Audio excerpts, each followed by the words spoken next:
What's up, Dallas? It's Reagan Elam with Dallas Weekly, back with another episode of Civics 101. Today, we're taking it right to the streets in our community, South Dallas, at the home of legendary activist Miss Willie Mae Coleman.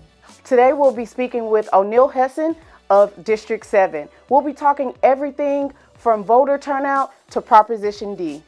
So today we have O'Neill Hesson of District 7. How are you doing? Man, I'm doing great, man. I appreciate you doing this interview with me.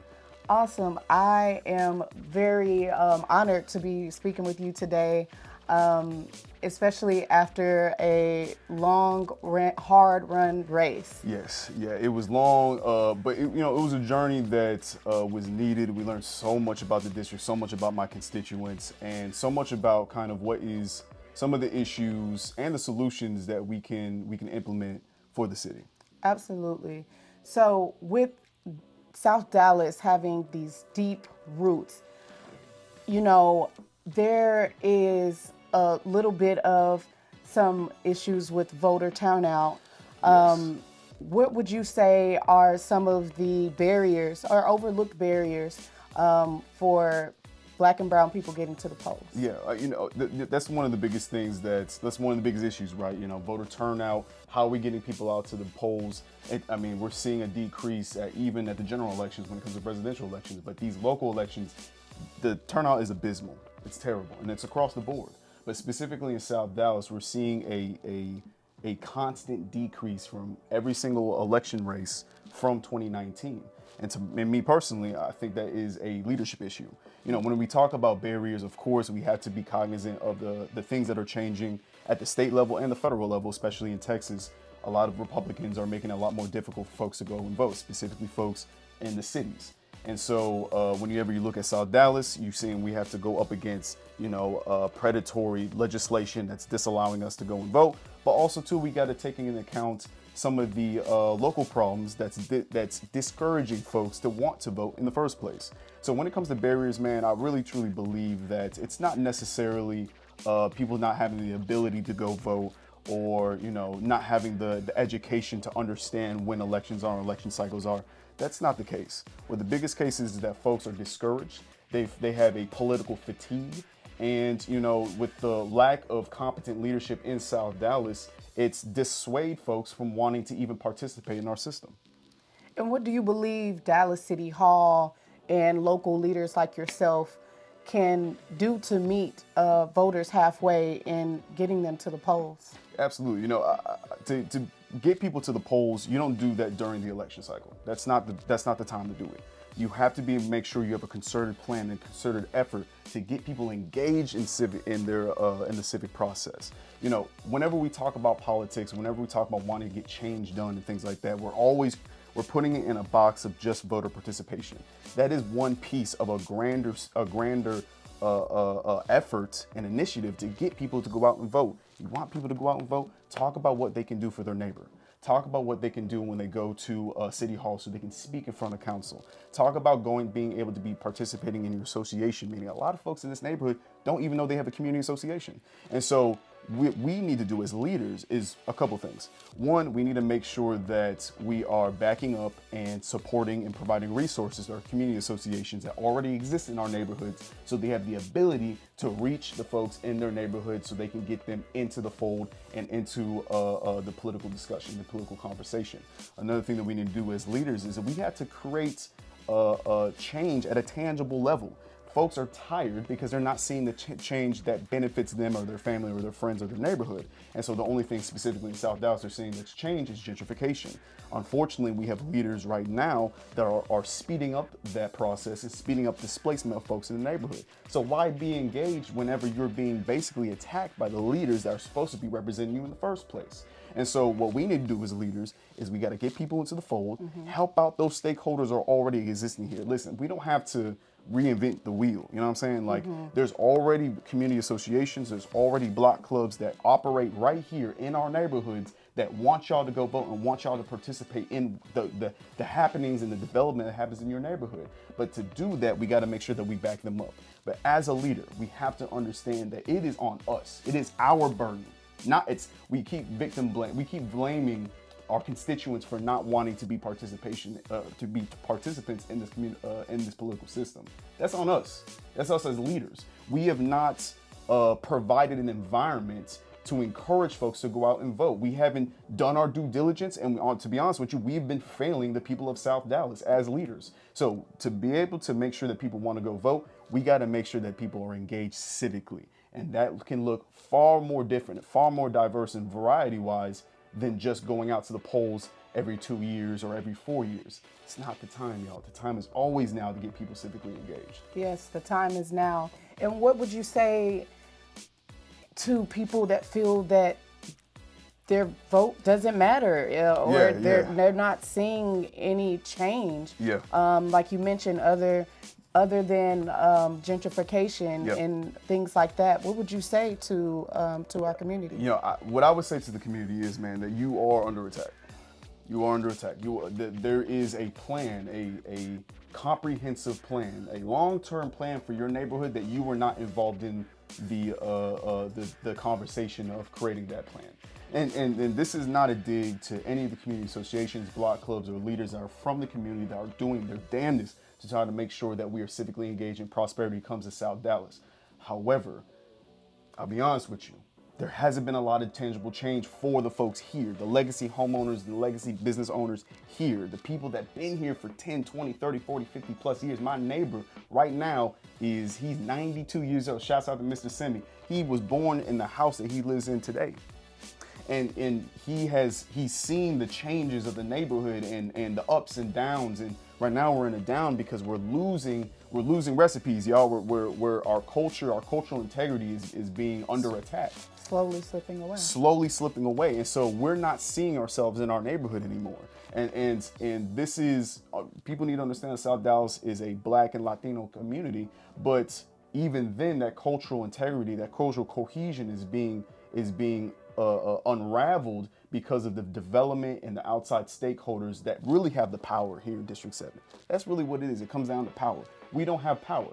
And so whenever you don't have power, you have that fatigue, you want to leave. You leave the hood. And so whenever you do that, you allow folks to dictate your politics for you.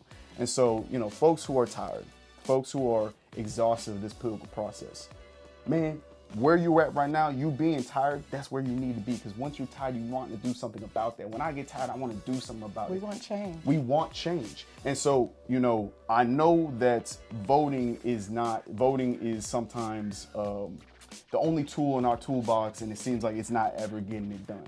To be honest with you, you're right. And the only way that we can really change that is to stop looking at, again, like I said, stop looking at wanting to be politically engaged whenever there's a voting cycle. And this, again, is on our leaders. Now is the time to do something. Whenever you help your neighbor, that is political. Whenever you clean up your street, that is political.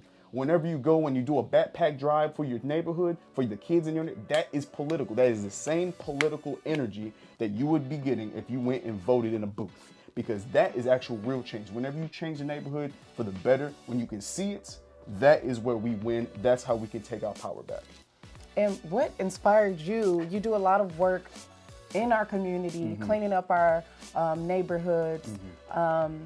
What inspired you to really get boots on the ground and make a change by cleaning up our communities? Yeah, so, you know, a little background of how I kind of got politically engaged, man. I went to UNT, studied poli-sci, but from there, man, went to radio station, was going all around the city. I started doing political media, man, just kind of, involving different activists, different leaders, and small-time politicians. And then from there, man, I actually jumped on he's a local brother from Dixon. His name is Calvin Johnson. Okay. He's a board member of the Sarin Foundation as well. He was the first local campaign I've ever worked on. It was in 2021. And that was some of the issues. The turnout rate slowly was decreasing from 2019 to 2021, 2023 until now. But in 2021, what I realized is that, you know, same thing we're talking about now, to get people politically engaged, they need to be engaged in their neighborhood. And so from there, from knocking on doors, being all over the district, I realized that there needed to be some sort of movement that allow for mobilization of power. The Sarin Foundation, which is my nonprofit, it's the Sarin Foundation, SERUN. our mission statement is to mobilize and to empower and to mobilize, empowering folks and then mobilizing that power. And so how I got really into this, man, it was just my sight, bro, looking, just being in the neighborhood, seeing what was going on. My family from Buffalo, New York. My family's originally from Buffalo. Seeing that neighborhood, seeing the not the differences, but the similarities between different black and brown neighborhoods across the nation. It's the same deal, y'all. And so here, I took what I learned from my family and from my past experiences, and I created a movement, or created a nonprofit that would encourage empowerment and encourage mobilization of that power. And man, that puts a fire under my ass. I love doing it, man. I'll do this the day I die. Yeah, and we appreciate your work. Appreciate it. In rallying our generation of change and leaders in our community. Now, Proposition D is now on the floor in Austin, and it could possibly be passed before the 89th legislative. Do you believe moving the elections from May to November can affect the overall voter turnout? So yes. So plainly, it will. It will increase the amount of folks that will come out to vote, simply because it will be on the ballot. And typically the midterms and the general election, people come out to vote. Here's the issue, though, is that it doesn't address the root cause as to why people aren't voting in the local elections. That's the biggest issue. This is just a win for legislators. That's it. This has nothing to do with actually increasing civic engagement. It has nothing to do with people being politically engaged and being participants in our system. Nothing to do with that. This is just a win. So yes, technically, when it gets passed, I'm assuming it's going to get passed, and it gets moved to November, I'm assuming that more people will vote, simply because when you're out there and you're voting for a president, it's on your ballot, so you might as well go vote for that also. But again, that's not the problem, though. They're looking at they're looking at voter engagement, or really not even voter engagement, but increasing the amount of voters, not civic engagement, not people being politically engaged. Because at the end of the day, you can vote, but if you're not politically conscious or politically educated, it doesn't really matter. And my fear is that all the muddying of the election cycle, of the midterms, especially the presidential election, it gets all crazy. You're not going to have time to pay attention to local elections, to really what's going on in your local policies and looking at the candidates, because you're too focused on, especially with mainstream media and just kind of how our culture kind of operates, or more focused on the president, or the midterms, or the Texas senator, or the whatever it may be. We're more focused on that. That's important. Don't get me wrong, that is important, y'all. But if you want to see change, and listen, I'm preaching to the choir now. Y'all already know, we've said this so many different times. Change happens at the local election. Right here. Right here. That's where it changes. The president is basically, if we want to break down what the president is, now, because we have a president that's acting like a dictator. But ideally, that person is the ambassador for the United States for the world, and the commander-in-chief of our military. That's what that person does. That's the president. What you need to know is your police chief. You need to know your area code officer. You need to know who your mayor is. You need to know who your city council person is. You need to know who's your city attorney. Those are the folks who actually will make change, and will call you back up to see what your problems are in the neighborhood. You can't call up Donald Trump. You can't call up Ted Cruz. You're not gonna be able to reach these folks. The people you can reach are in the local elections. Hell, I live in South Dallas, y'all. You see me walk around the neighborhood. If you have a question, you can just ask me. I'm over here. You can't do that with folks that operate in Austin or operate in Washington. And so when it comes to this proposition, it is performative at the end of the day. It will increase voter turnout. It's not going to address the root cause, and that right there will remain the issues of our neighborhood. It's not going to solve our issues, basically. It's not. And just to add to that, different ways that you can get involved. Juneteenth is coming up. Yes. Let's not just celebrate. Yes. Let's get involved. Yes. Do some type of community service. Yes. Give back to our community. It's not about the barbecues and the different celebrations that happen. Yes, we want to celebrate, but we also want to make sure that we're doing our civic duty and actually pouring back into our communities in a major way. Yeah. So are there other opportunities that you have coming up where Yes. people can get involved? Speaking of Juneteenth, we are throwing a Juneteenth celebration in Mill City, man. We would love you to come out. I love that you said that because in the spirit of our ancestors who fought, died for our freedom, we're going to be not just celebrating, like you said, but we're going to be engaging. I'm going to be on the mic. We're going to talk about what's going on. We're going to go through every single thing that the city wants to plan and the developments that's going through Mill City in particular, because it's mostly from people from Mill City. But I'm extending this invitation to anybody who sees this, who wants to be a part of a community. Come out on Juneteenth. It's a Thursday from 6 to 9. It's gonna be it's gonna be right next to Lola's Kitchen. It's off of Lego. But again, man, that's where y'all can come out. That's our next event. And then check out the Saren Foundation at the Saren SERUN Foundation on all social media. We have a lot of cleanups and get up the codes coming up where we remediate homes. We would love for y'all to come out to volunteer, help out, and make real change. Yeah. And thank you, Brian, for your time.